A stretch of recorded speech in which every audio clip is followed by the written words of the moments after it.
welcome back to another Outdoor Philosophy. And today we are going to wrap up the financial freedom section, and we're going to be talking today a little bit about investments.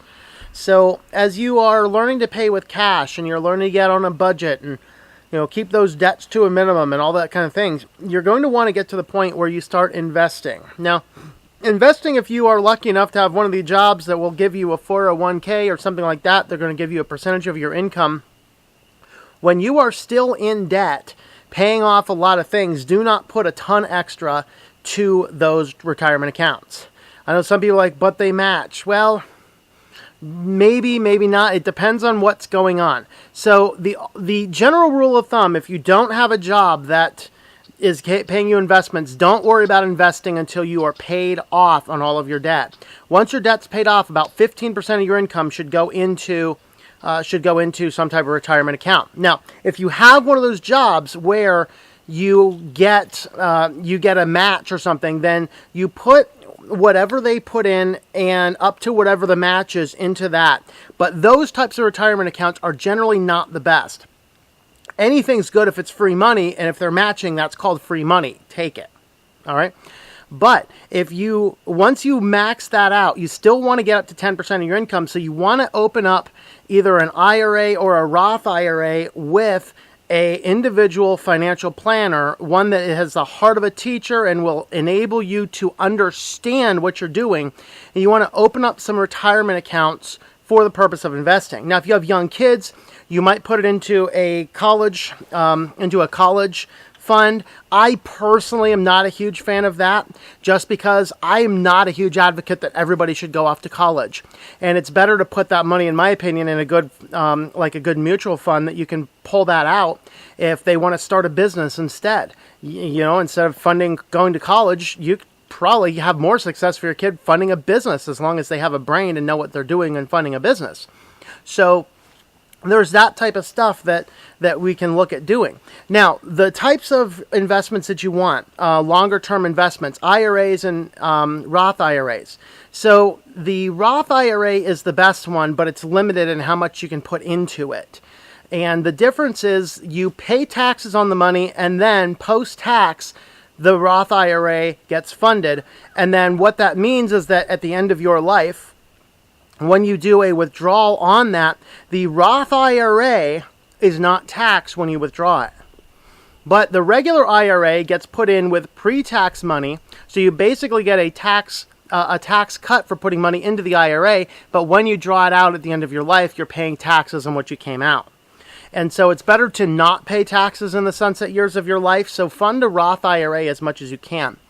Other things, money markets are a good way to keep money mostly liquid. They have slightly higher interest rates. So you have to watch out with money markets, though, that many of them have a minimum balance. So money markets at a bank usually have about a $10,000 balance before you have to start paying on them.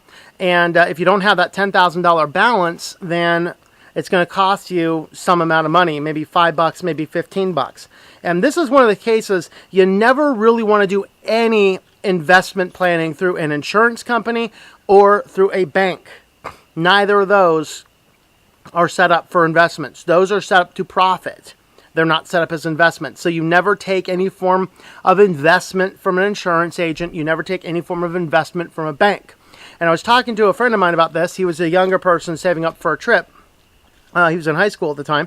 And he goes into his banker and explaining what they're trying to do. And this stupid moronic banker that I'd fire if you were my employee was trying to get this 16-year-old kid to start up a money market account. And the guy knew he only had like $4,000, but you needed $10,000 to not have a fee on that money market. And the interest was sure the highest in the town, which was only like a 1 or 2%. So we sat down and did the math, and I showed him, so if you put $5,000 in this thing, it's probably going to make you about $7 in interest, but you're going to pay $15 a month to make $7 in interest. That's a net loss of $8 a month. The banker knew full well it would cost the kid more money than it would make, and he still tried to sell it to him. That's why you never, ever, ever do investments with bankers. I don't do anything with bankers except anything I have to. You want to find a good investment company to do your investments. So we already talked a little bit about the IRAs.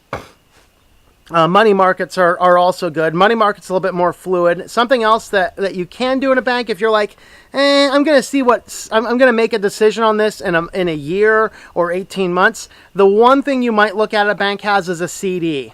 So a CD, you put the money into it. You can't take it out without penalty until that expires. You can get them as either 6-month, 12-month, or 18-month usually. They have decent interest rates, and then when they come to maturity, you pull the money out with the interest this time.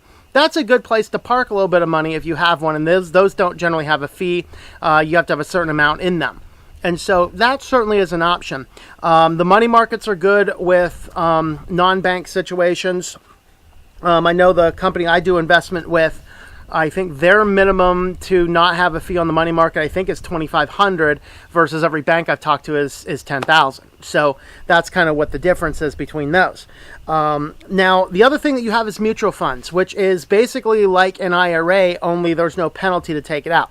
You see, if you have an IRA, and the reason I don't put everything into an IRA early is because if there is an emergency when you're trying to get yourself set up and you need to pull that money out for a legitimate emergency, if it's in an IRA, you will get hit with a huge tax penalty.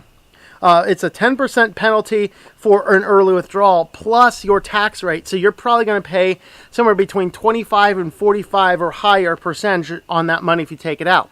But if you set up your investment in a mutual fund, there's no penalty for pulling money out of the mutual fund. You will get taxed still on, depending on how it's set up, you may get taxed on withdrawing money out. But it is a place that you can have a little bit more flexibility in withdrawing money as you need it. So if you're not fully stable yet, but you want to get started on something, look into mutual funds. But once you're out of debt, you want to be starting to fund a full-fledged retirement account. An IRA, a Roth IRA if you can do it, an IRA if you can't do it, and then mutual funds beyond that. You want to avoid the insurance companies. You want to avoid your banks for doing investments. They're not good places for investments. They're about profit, not about your future. Versus the retirement fund accounts. These are American funds, Edward Jones. There's Liberty Mutual. I think Liberty Mutual does it, but I think they also focus on insurance too. Some of them kind of cross multiple lines. So these companies here, these ones here, they generally make more if your account does better over the long term. And so that's why it's better to do your investments with those companies, save the bankers for just your liquid cash and stuff on hand. So that is a little bit more about just some financial freedom, looking forward, looking ahead into investments. And man, it's never too early to start saving, but definitely make sure that you're not spreading yourself so thin. If you got investment money going over here and something going over here and then 15 different debts going out over here, you're spreading yourself too thin. Don't throw anything into these retirement accounts until most of these debts are paid up. In fact, some would say all of these debts. Dave Ramsey's plan, you don't invest anything into future investment until the debt is paid off. And there's a lot of wisdom in that strategy, and that's one that I would definitely recommend doing for most cases. But again, everybody's case is slightly different, so you want to look around. But if you got like 15 different things you're making minimum payments on, don't waste your time with investing. Create a debt snowball, wipe out some of those debts, get those things down to about nothing, and do whatever you can on that. And then you can go back and revisit the investing at a later time.